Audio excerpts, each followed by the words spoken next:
Hello, ladies and gentlemen. Welcome back to more Lore and Loot, Morrowind.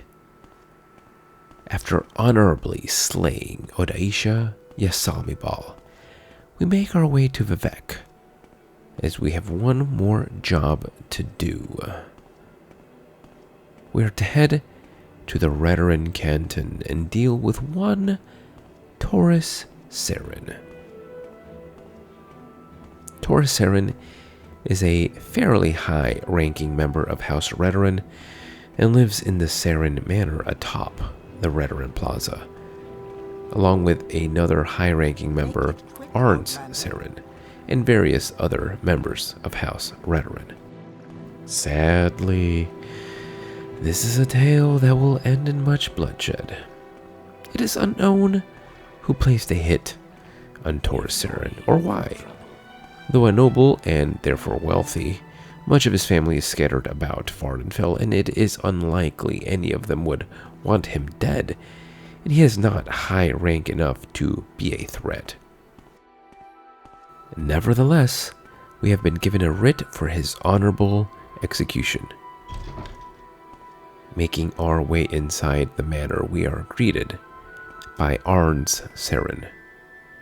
Whether Toris's wife or sister, we do not know, but greeting her immediately turns her hostile. It seems we have been expected. Arns Saren ends up being an incredibly difficult fight. She is level 10 and boasts a whopping 266 health, making this an incredibly difficult fight, despite the fact she is only using her fists. Blow after blow she lands, knocking our fatigue down before finally knocking us down. Not only does getting hit take away fatigue, every time we swing the sword, it takes fatigue. This is a dangerous fight indeed. Eventually, we slay the well-dressed pugilist, and we are able to clean out the room of any valuables. The bookshelf has the skill book 2920 Second Seed, which will boost our speechcraft when read. We can then move on, and we see a semi-secret trap door leading to a different section of the manor. Go away, diseased. Directly in front of us, we encounter Danasi Rallan, who apparently is none too pleased to see us. Approaching her, she calls us the N-word and immediately becomes hostile. Like Arns Saren, she attacks us with fists. Unlike Arns Saren, she does not boast over 200 health, nor is she quite as skilled with fisticuffs.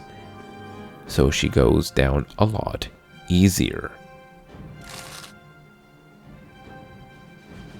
After going through the room, we go up a ramp and come face to face with the Mark himself. Prepping for the inevitable, we cast Sanctuary and use the Thieves' Ring to boost our stats and approach.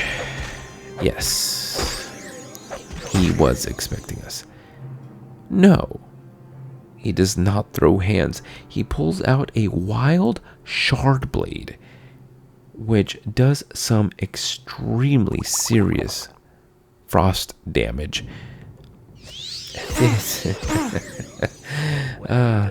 This is not the ending we have in mind, so we need to come up with a better plan.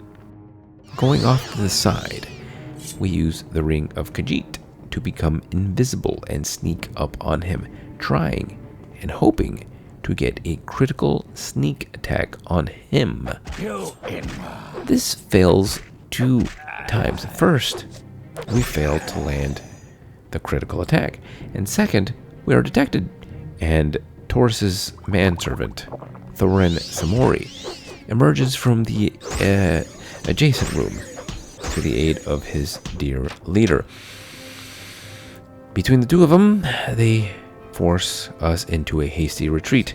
Clearly, this method won't work either. Winding back the threads of time, we decide to take a different approach. What if we deal with Thorin before we try to engage with Toris? That would make the fight 1v1, mano a mano. Yes. Let's even the odds. As with the previous inhabitants of the manor, Thorin is instantly hostile if we speak with him, and thankfully, he does not prove a challenge. Searching the rest of the manor, we see that only one person is left. Yes, it is finally time to gloriously and honorably slay Toris Saren. Once again, casting Sanctuary, using the Thieves' Ring, and going invisible, we attempt to get a sneak attack in, and once again, we fail. However, this time we can make a tactical retreat and not worry about a second attacker. Going out the door and immediately back in, we vanish before Toris's very eyes. Then we go full psycho and swing relentlessly, not allowing him a single moment to counterattack with his deadly shard blade before he finally breathes his last. It's an extremely valuable dagger, the shard blade, one we will likely use from now on. Our journal is updated. Toris Saren has been slain according to the traditional and honorable doctrine of the Morag Tong. None dared to report my actions. We will, of course, leave out the fact that any potential witnesses are also slain. That's just a slight detail, nothing to worry about.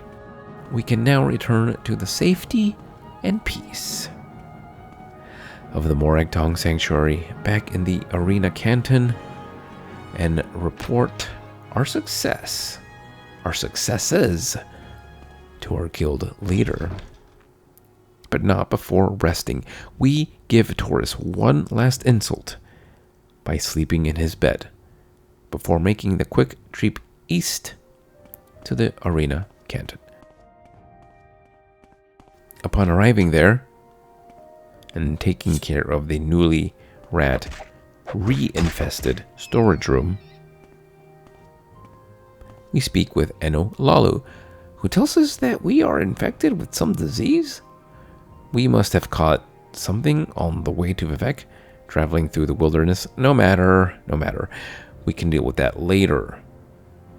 More importantly, we report our success to him for both the writ on Toris Saren and the writ on Odaisha Yasamibal, and get 500 for each job.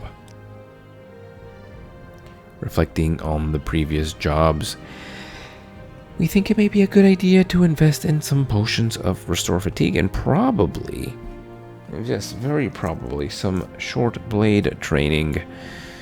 If a bunch of unarmed Dunmer nobles with their dainty hands and their fancy clothes gave us so much trouble, surely we are in for some tougher times ahead if we are not properly prepared. And that, ladies and gentlemen, will do it for today's episode of Lore and Loot Morrowind. Please join me next time as we continue exploring the Morag Tong questline. Until then.